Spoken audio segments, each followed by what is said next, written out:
తాకట్లో ఉన్న మీ బంగారాన్ని విడిపించి ఆ రోజు ఆన్లైన్ రేటుకి కొంటాం. Sharma gold company. నమస్తే, వెల్కమ్ టు సుమన్ టీవీ. నేను గిరిజ. ఇవాళ మనతో పాటు ప్రముఖ జ్యోతిష్య వాస్తు పండితులు బ్రహ్మశ్రీ మంతా సూర్యనారాయణ శర్మ గురువు గారు ఉన్నారు. వారితో మాట్లాడి ఈ నూతన సంవత్సరంలో ద్వాదశ రాశుల ఫలితాలు ఎలా ఉండబోతున్నాయో తెలుసుకునే ప్రయత్నం చేద్దాం. గురువు గారు నమస్కారం. నమస్కారం అమ్మా, శుభం వ్యాధు. గురువు గారు, ఈ 2025 ఆంగ్ల నూతన సంవత్సరంలో భాగంగా ఈసారి 4 గ్రహాలు ఒకేసారి మార్పు జరుగుతుంది అని విన్నాం. మరి గ్రహ గమనం ప్రకారం కనుక చూసుకుంటే ద్వాదశ రాశుల వారికి ఏ విధంగా ఉండబోతోంది? అందులో మొదటగా మేషరాశి వారికి ఎలా ఉంటుందంటారు గురువు గారు, తెలియజేస్తారా? తప్పకుండా అమ్మా. యాక్చువల్లీ మేషరాశి గురించి మాట్లాడే ముందు పూర్వకాలంలో కాదు కానీ కిందటి సంవత్సరం కూడా మన పంచాంగ రీత్యా ఉగాది నుండి చెప్పే అలవాటు మనకు ఉన్నాయి. కానీ ఇప్పుడు ప్రజలు విశేషంగా అడుగుతున్నారు ఏంటంటే న్యూ ఇయర్ నుండి న్యూ ఇయర్ చెప్పండి, న్యూ ఇయర్ నుండి ఎలా ఉంటుందో చెప్పండి. ఎందుకంటే న్యూ ఇయర్ ఆంగ్ల సంవత్సరం ఏదైతే ఉందో చాలా ప్రాసెస్యం అయిపోయింది అందరికీ క్యాలెండర్ ప్రకారం. సో దానివల్ల అంటే కొత్త సంవత్సరం మొదటి రోజు నుండి ఎలా ఉంటుందో మాకు చెప్పండి అని చాలామంది మనకు అడుగుతున్నారు. సో అది దృష్టిలో పెట్టుకుని ఈ కొత్త సంవత్సరం ఆరంభంలో ఎలా ఉండి చెప్పడానికి ప్రయత్నం చేస్తున్నాము. యాక్చువల్ ఏంటంటే ఇప్పుడు కొత్త సంవత్సరం ఆరంభంలో మనం చూసుకుంటే ఎండింగ్ వరకు కూడా చూసుకున్నాం ఏంటంటే సాధారణంగా మేజర్ ప్లానెట్స్ ఏవైతే మారుతున్నాయో దాని ప్రభావం వల్ల మనిషి యొక్క జీవన విధానం మారిపోతుంటుంది. సో మనం మేజర్ ప్లానెట్స్ ఏం వేసుకుంటున్నామంటే ఒక రాహువు, ఒక కేతువు, ఇద్దరు మారుతున్నాడు. అలాగే శని ప్లస్ బృహస్పతి, ఈ 4 గ్రహాలు కూడా మారుతున్నాయి ఈ సంవత్సరం. ఒక్కొక్కసారి ఏంటంటే శనీశ్వరుడు 2.5 సంవత్సరాలు మారుతాడు కాబట్టి ఒక సంవత్సరం మారాడు, అలా ఉండిపోతాడు. కానీ ఈ సంవత్సరం ఖచ్చితంగా మార్చి 29 తర్వాత కుంభం నుండి మీనంలోకి వెళ్తున్నాడు. అలాగే మీనంలో ఉన్న రాహు మనకు కుంభంలోకి వస్తున్నాడు. అంటే ఇదేదో వైస్ వెర్సా, వీడు అటు వాడు ఇటు వచ్చాడు. అంటే రోల్ వెళ్ళి మధ్యలోకి చెప్పుకుందంట, నన్నేమో దంతుచ్చినారు ఇష్టం వచ్చినట్టు, కానీ మధ్యలో చెప్పుకున్న లాభం ఏముంది అదంటూ నాకు 2 పక్కల వాయిస్తున్నారు అన్నట. అంచేత శనీశ్వరుడు అటు వెళ్ళాడని సరదా పడదాం అనుకుంటే కుంభరాశి వారు అక్కడ నుండి రాహు వచ్చాడు కదా, వాడు చేయవలసిన పని వాడు చేస్తాడు. Rahu is nothing but shadow planet of Saturn అంటాం మనం. అలాగే బృహస్పతి కూడా మనకి ఏంటంటే చూస్తే వృషభం నుండి మిథునంలోకి మారుతున్నాడు. సో వృషభం నుండి మిథునంలోకి మారుతున్నాడు కాబట్టి అది మే 15 తర్వాత మారుతాడు. అదొక విశేషమైన స్థితి అని చెప్తాం అన్నమాట. అలా మారినప్పుడు కొన్ని మార్పులు వస్తాయి. రాహు కేతులు మారడం వల్ల కొన్ని మార్పులు వస్తాయి. సో ఈ మార్పులు అనేది మేషరాశి వారికి ఎలాగుంది అని ముందు మనం తెలుసుకోవడం ప్రయత్నం చేద్దాము. సో మేషరాశి వారికి అంటే మేషరాశి వారికి ఎంతసేపు ధనస్థానంలో ఉన్న గురుడు మారుతున్నాడు. సో ప్రస్తుతానికి మేషరాశిలో మొదటి భాగం తీసుకుందాం. ఎలా చేద్దామంటే మొదటి భాగం రెండో భాగం అనుకుందాం. అంటే జూలై ముందు ఎలా ఉంటుంది, జూలై తర్వాత, లేదంటే గురుడు మారక ముందు ఎలా ఉంటుంది, గురుడు మారిన తర్వాత ఎలా ఉంటుంది, అలా మనం 2 రకాలు మాట్లాడుకుందాం. సో గురువు మారక ముందు మేషరాశి వారి పరిస్థితి ఎలా ఉంటుందంటే కుటుంబ స్థానంలో గురుడు ఉన్నాడు కాబట్టి డెఫినెట్గా కొంచెం కలిసి వచ్చే అంశంలాగా అన్నీ కనబడుతుంటాయి అన్ని పనులు. ఫస్ట్ మొట్టమొదటి తీసుకుంటే ఆర్థిక వ్యవహారాలు. ఆర్థికంగా చూస్తుంటే మొదటి హాఫ్లో మనకి ఏంటంటే ఆర్థికంగా ఇప్పటి వరకు ఉన్నది ఇంకొంచెం బలోపేతమై బాగున్నట్టుగా అనిపిస్తుంది. ఆర్థికంగా అంటే ఉద్యోగం చేసుకునే వాళ్ళు ఎవరు ఉన్నారనుకోండి, అదే రియల్ ఎస్టేట్, కన్స్ట్రక్షన్, వ్యాపారాలు అది డిఫరెంట్. బట్ రియల్ ఉద్యోగం ఐటీ రంగంలో అనుకోండి, సాఫ్ట్వేర్ అనుకోండి, లేకపోతే బ్యాంకింగ్ సెక్టర్ అనుకోండి, లేకపోతే public sector, private sector, government, central government, ఎందులో ఉద్యోగం చేసే వాళ్ళకి మొదటి హాఫ్లో మాత్రం కొంచెం ఒక 5% హైక్స్ లాగా ఉంటాయి, బాగున్నట్టుగా అనిపిస్తుంది. సెకండ్ హాఫ్ వచ్చేసరికి న్యూట్రల్ అయిపోతుంది. అంటే పెద్ద ఆర్థిక బలం పెరిగినట్టుగా అనిపించదు, ఏదో ఊహలో ఉంటారు తప్ప ఆ ఊహ అనుకున్నట్టుగా ఫలితాలు అయితే రావన్నమాట. అలాగే మనకు వ్యాపారం చేసేవాళ్ళు ఉన్నారు.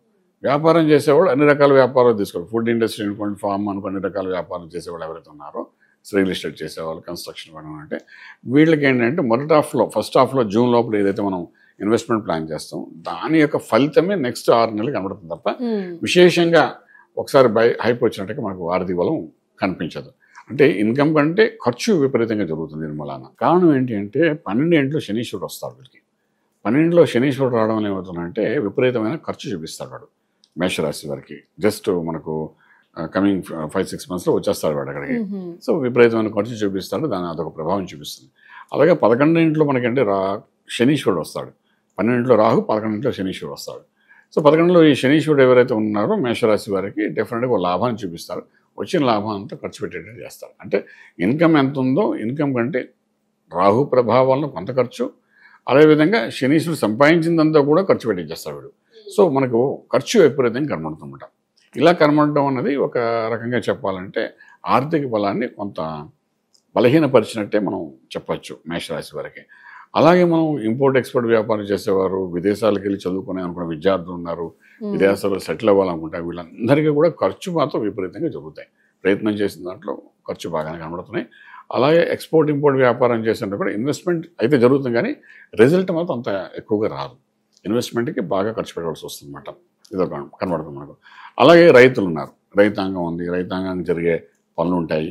సో వాళ్ళు చేసే అగ్రికల్చర్ వ్యాపారాలు ఉంటాయి, కూరగాయలు అనుకోండి, పత్తి అనుకోండి, ధాన్యం అనుకోండి, ఇవన్నీ రకరకాలుగా వాళ్ళు పండించేటప్పుడు వాళ్ళకి మొదట ఏదో పంట బాగానే ఉంటుంది. జూలై వరకు పండిన పంటలో మంచి లాభాలు వస్తాయి.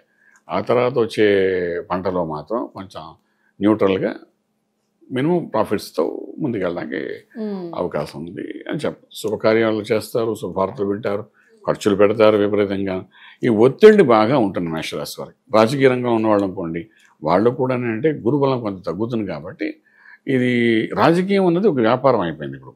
ఇంతకుముందు అలా ఉండేది కాదు. ఒక 10 ఏళ్ళగా 15 ఏళ్ళగా అది ఒక వ్యాపారం కేంద్రానికి మారిపోయింది. అంటే ఏంటంటే ఒక రాజకీయ నాయకుడు ఉన్నాడు, ఒక ఎమ్మెల్యే నిలబెడితే ఆ ఎమ్మెల్యే మీద చాలామంది ఇన్వెస్ట్ చేస్తారు. ఎలాగంటే నువ్వు గెలిచిన తర్వాత నాకు రేపు ఈ పనులను చేయాలి కాబట్టి నీకు ఇప్పుడు డబ్బు పెడతాం అని ఇన్వెస్ట్మెంట్ ప్లాన్ లాగా ఉంటుంది. అదొక మంచి వ్యాపారం అయిపోయింది అందరికీ. అంతే, అది అయిపోయింది.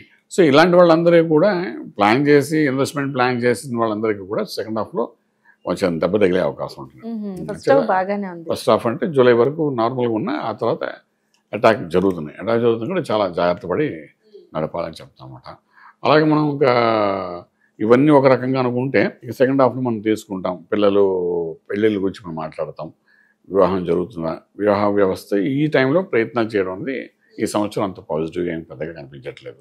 సో వివాహ ప్రయత్నాలు కొంచెం ఆలస్యంగా నెక్స్ట్ ఇయర్ పోస్ట్పోన్ చేసుకుంటే కొంచెం బెనిఫిషియల్గా ఉంటుంది. ఈ సంవత్సరం వచ్చే సంవత్సరం కొంత బాగుంటుందని చెప్పొచ్చు అన్నమాట. అదొకటి. ఇలా మనం చెప్పుకుంటూ పోతుంటే మేషరాశి వారికి ఓవరాల్గా చూస్తే ఇన్కమ్ కంటే ఎక్స్పెండిచర్ 3 రెట్లు పెరుగుతుంది తప్ప మనం న్యూట్రల్గా కూడా ఉండదు.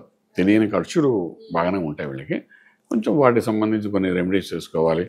నిత్యం వీళ్ళకి లగ్న అంటే రాశ్యాధిపతి కుజుడు కాదు కాబట్టి సుబ్రహ్మణ్య స్వామికి ఆరాధన చేసుకోవడము, అలాగే కుజుడికి సంబంధించిన కవచం చదువుకోవడము, అలాగే కుమారస్వామికి అభిషేకం చేసుకోవడము, ఇలా శివునికి అభిషేకం చేయడము, ఇలాంటివి కొన్ని చేసుకోవడం వల్ల ఏంటంటే కొంత ఎక్స్పెండిచర్ ఏదైతే సడన్ ఎక్స్పెండిచర్ జరుగుతున్నాయో వాటి నుండి బయటపడడానికి అవకాశం ఉంటుంది.